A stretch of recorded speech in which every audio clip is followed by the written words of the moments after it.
D'abord la carte blanche avec ce soir un invité particulier pour cette semaine de la presse. Europe Soir, Julien Bugier. Je vous demande de vous arrêter. Je suis très en colère. Écoutez, vous êtes un C'est pour ça que vous êtes coupé de la réalité. Et cet invité, c'est le député MoDem David Corseiro. Bonsoir. Bonsoir. Député du Val d'Oise. Et si vous êtes là ce soir, c'est parce qu'on a été interpellé par l'une de vos tribunes. Vous militez, dites-vous, pour abaisser le droit de vote à 16 ans. Alors vous êtes soutenu par 99 élus et 100 jeunes. Pourquoi cette volonté d'abaisser le droit de vote à 16 ans ? Écoutez, merci pour l'invitation. Si vous me permettez juste 2 secondes, je voudrais juste vous remercier parce qu'il y a très peu d'antennes qui parlent de la jeunesse et je sais que vous l'avez bien fait tout à l'heure. Vous l'avez fait aussi pendant une semaine, donc je voulais vous remercier parce que c'est gentil. C'est important.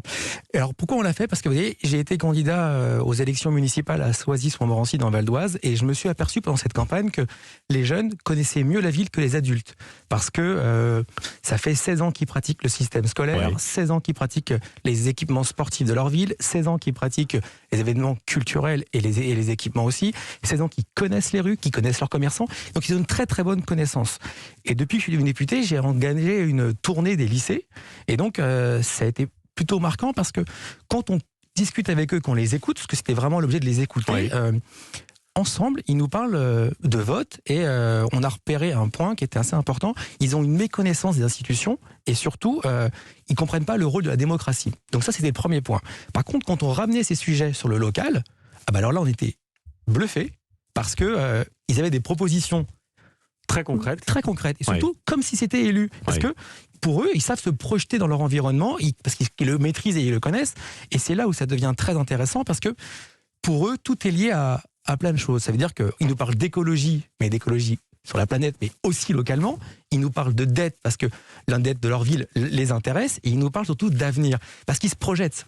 Oui, ce que vous dites, David Corseiro, en somme, c'est vous dites, les jeunes ont des idées, les jeunes ont du talent, il faut s'en inspirer, et donc leur donner le droit de vote, notamment pour les élections municipales. Alors oui, c'est de leur donner le droit de vote, mais par contre, c'est bien accompagné par un apprentissage scolaire. C'est très important, parce que moi, je suis une génération où j'ai eu beaucoup de cours d'éducation civique, donc c'est ce qui m'a permis d'avoir un connaissance et un bagage, et de me dire, à 18 ans, je dois y aller. Et donc, nous, notre réflexion, c'est de nous dire, aujourd'hui, cet apprentissage, il a beaucoup été réduit. Si on agrandit cet apprentissage et qu'on les accompagne à 16 ans sur ce qu'ils connaissent le plus, ce qu'ils connaissent le plus, c'est le local, ça crée automatiquement, certainement, une envie de continuer et de voir que leur vote compte, et que surtout, ça peut changer le local. Alors, on apprend quelque chose de très intéressant dans la tribune que vous avez publiée dans le journal du dimanche, notamment sur ce qui se passe ailleurs en Europe. Et on apprend qu'en Écosse, par exemple, eh bien, le droit de vote a été donné aux jeunes de 16 et 17 ans en 2014, Exactement. et qu'ils sont 75% de ces jeunes à s'être déplacés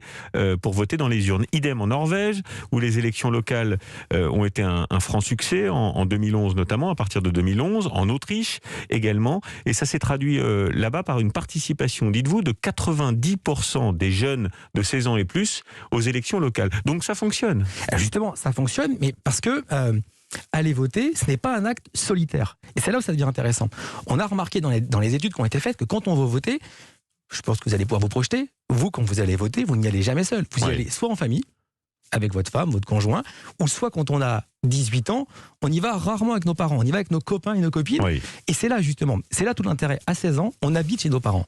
Donc, on compte sur la cellule familiale, sur le fait que si l'éducation civique est enseignée à l'école, s'il y a la stimulation, derrière les parents vont voter automatiquement, ou les enfants demandent aux parents d'aller voter, ce qui fait une théorie et une pratique qui se confirment. Donc vous dites, ça peut être un remède anti-abstention d'une certaine manière. C'est exactement ce qui s'est passé dans les pays que vous avez cités. Vous auriez pu citer aussi l'Allemagne, la Suisse, qui sont des pays où effectivement les jeunes vont voter.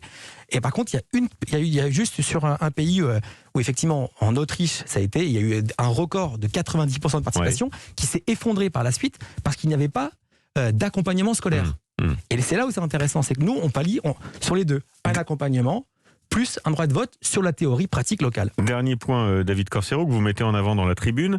Vous dites, d'autant que notre société n'a pas bougé depuis l'abaissement de la majorité à 18 ans, c'était en 74. À l'époque, le président s'appelait Giscard d'Estaing, Valéry Giscard d'Estaing, qui avait senti, écrivez-vous, que les jeunes avaient leur mot à dire et qu'ils désespéraient qu'on les entende. C'était il y a 47 ans. Et vous dites, en somme, aujourd'hui, la société française est mûre pour ce nouveau changement, parce qu'il y a une espérance et il y a une attente dans notre jeunesse. Je vous remercie parce que c'est le meilleur exemple que vous pourriez m'offrir. Exactement, en 74, les jeunes, en mai 68, quand ils sont descendus dans la rue, ils n'ont pas crié « on veut le droit de vote ». ils ont crié « on veut de la liberté, on veut être entendu, on veut de l'écoute ».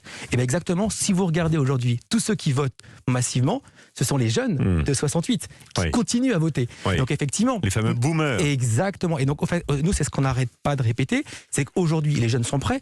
Et je vais vous donner 2 exemples, si vous m'accordez encore un peu de temps. Vous voyez, l'engagement pour la planète. Oui. Tous les vendredis, les lycéens étaient dans la rue parce qu'ils voulaient un engagement pour la planète. La période de Covid a montré que les jeunes ont du talent et ils ont su exercer ce talent en termes de solidarité. Donc, ils sont capables de s'engager. Bien, merci beaucoup pour cette carte blanche. On pourrait même dire un cri du cœur. Exactement. Un cri du cœur signé du député Modem David Corcero. Merci d'avoir été ce soir dans ce rendez-vous de la carte blanche dans Europe Soir. On verra si votre proposition et votre cri de cœur se matérialisent demain dans l'abaissement du droit de vote, notamment pour les élections locales. Merci à vous.